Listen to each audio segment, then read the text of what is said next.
literature lovers and food friends, it's Diana, and I'm here to look at the intersection of food and literature. Last week, I made a Russian honey cake, and what I realized was I was going to talk about the poem a little more. So before I did that, I went out of order. It's going to be okay. We're going to look at the poem, break it down by sentence, and then apply the food to the honey cake today. Let's do it. Here's a reminder of the poem. And if you don't have time to read the whole thing, don't worry, I'll intersperse it. So the first sentence, Lord, I am not one to despise your gifts. My expectations, maybe because I'm a little bit cynical, is to hear a but.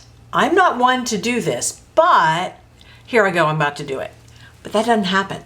So that expectation of mine isn't met. I'm actually glad it isn't met. It remains a, let me see, if my expectation of some sort of twist there were met, it would not be, I'm going to use the word pure, as pure of a prayer. But this is a pure, honest, heartfelt feeling. That's my characterization of it, prayer from the bee. So right there, Lord, I'm not one to despise your gifts. Next, may you be blessed who spread the riches of your sweetness for my zeal. So there's a wish, may you be blessed. The bee is wishing God to be blessed. I love that. And then the bee says who, or characterizes God. May you be blessed. You who? You who spread the riches of your sweetness for my zeal. So here's how the bee sees God, as a being who spreads riches for the bee's zeal. Like the bee is like, you are taking care of me. It's not just you spread stuff, you spread sweetness for my zeal. I love that. Now I count that the may you be blessed for my zeal as a sentence. It ends with an ellipses. Oh, actually it ends with a period and then ellipses. Okay, so yes, end a sentence. Let my small span of ardent life melt into our great communal task, semicolon. Now the sentence keeps going, but I'm going to talk about those two lines. First off, there's two things in that one line, let my small span of ardent life, that I absolutely love. And one is small span. There are two things that the bee says about its life. One, it's small, which, that's, even as a person, I could say that insects have short lives. Compare, as far as I know, I don't know that much about insects, but in my head, an insect is not going to live a long life. So the bee is claiming I have a small span of life.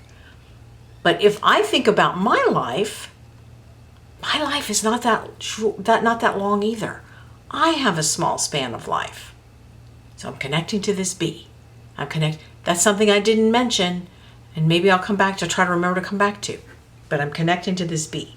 And then the bee calls its life not just small, not just a small span, but ardent.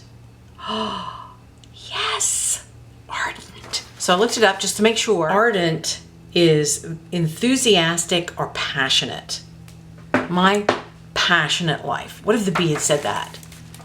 Who spread, let my small span of passionate life, of enthusiastic life. It might be small, but it is passionate. Wonderful. Yes, bee. I love that characterization of life. I want that life. I am connecting with this bee. So let my life, next line, melt into our great communal task. Our great communal task. Communal Means we have it in common. We're doing it together. We're doing this work, this task, this thing together. Now, one of the things that I just thought of is our is lowercase. I don't know that you can. Our is lowercase, where when God is referred to, like your glory is capitalized. Who's our? My first assumption when I read this poem, before I was talking about this, when I was taking my notes, was our was the be and God. I'm not throwing that out. I'm going to still say that's a possibility. But could it be, could our be all the bees? It's a hive, not an individual. Is this saying that, like, acknowledging this might be an individual, but they work together as a hive?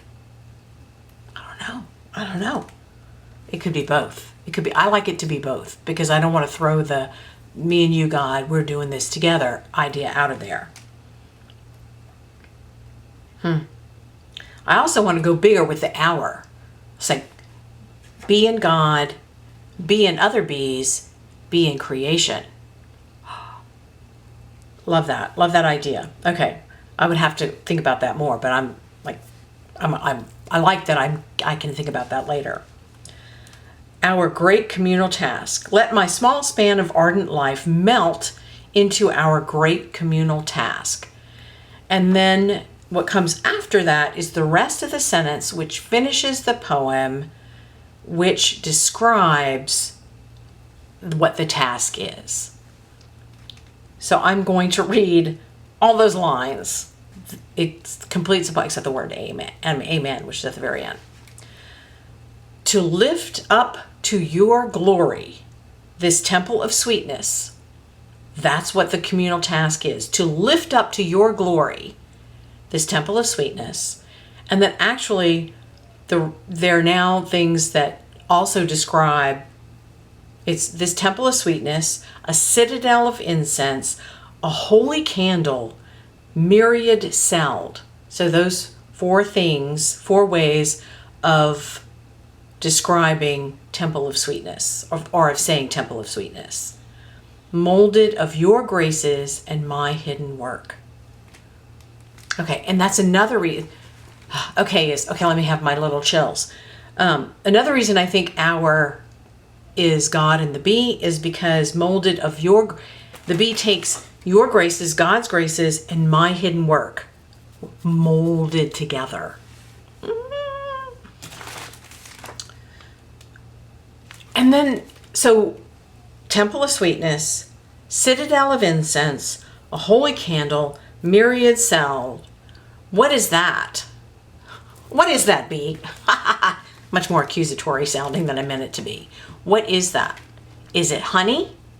Is it the hive? Is it honeycomb? Is it all of them? Your great and my hidden work. And that's part of that humbleness I talked about in tone, my hidden work. It's not like shame, I'm going to hide my work. It's, I'm doing this work and I don't need to go, hey, everybody, look at my work. Look at me. I'm creating this stuff with God. Me and God, we're creating. No, my hidden work. I love that humility there. That was the poem, breaking down each sentence and looking for the meaning there. And now to connect it to Russian honey cake. And, admittedly, first off, there's no food mentioned in the poem. So this one's a little odd, and it's not like when I did Wizard of Earthsea that also had an amazing lack of food, because that was what I was looking at, the lack of food. But here, the food is not specifically mentioned. Russian honey cake, or any kind of cake, isn't mentioned at all. I took it to cake. And admittedly, I took it there because I wanted to make that cake. And I'm not sorry I did it.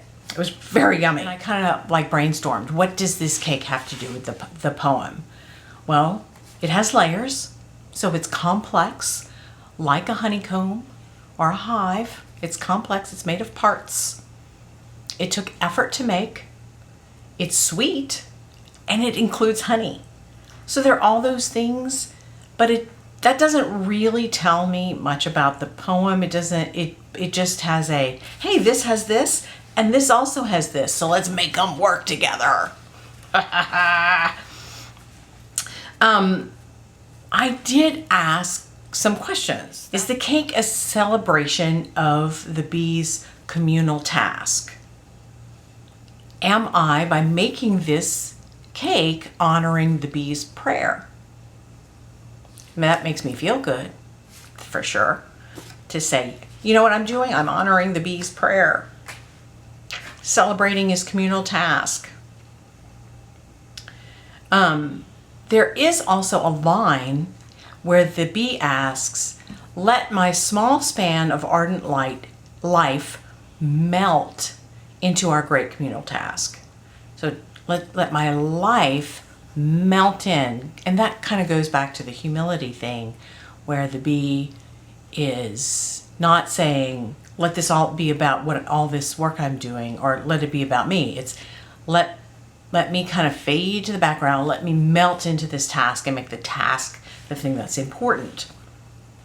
And so for me, what I was thinking about was, the bee makes honey, but a bee also is a pollinator. They have a larger task as not just creating honey, but helping plants create all sorts of stuff.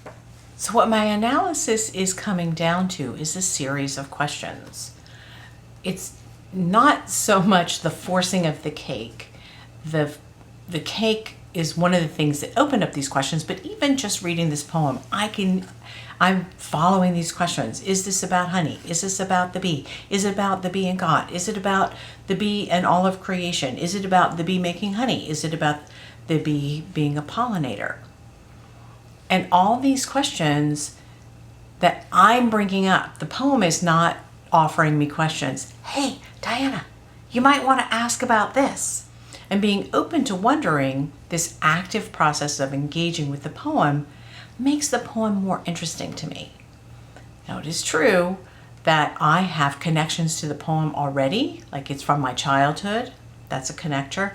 I connected it to my baking. I said, let me take this poem and make a cake and think about the poem while I make this cake and while I eat the cake and while I share the cake. So that, again, I am actively participating in wondering about this poem. I am open to questions. I'm open to not knowing. I'm open to saying, hey, let me take that poem and apply it over here, or make this cake and then think about, do they fit, or am I making them fit? I don't think they necessarily fit, but I'm not sorry. And it's that openness that makes this more to me than, I don't just go, okay, so what? It's a bee's prayer. So what? Big deal. I could do that, but I choose not to. And my point here is that it is up to the reader to make more of the poem, or to squeeze the most out of the poem that they can. The poem has made its offering. Now I'm going to connect it to the bee. God has made creation. It is now the bee who goes about and squeezes sweetness out of creation. It makes its life ardent and passionate, enthusiastic. And if I want to, I can do that with literature. And I do want to. Okay. So here's another thing. I didn't do honey. And when I think about honey, I think about another set of stories. And that's the Winnie the Pooh stories. So I am carrying this food forward. I'm going to do another story. I don't think I'll do the whole book, but I'm going to do another story with Honey, or a story, this was a poem, a story with honey, and that's a Winnie the Pooh story. And then I'm going to talk about honey itself. That's exciting to me. I don't feel like we squeezed out all the sweetness out of the honey. So we're going to keep it going. We're going to keep it going. Thank you for joining me and looking at the poem. Another poem, our second poem. I'm loving looking at poetry. Let's do it again. And I'll see y'all next time where we start the journey with Winnie the Pooh.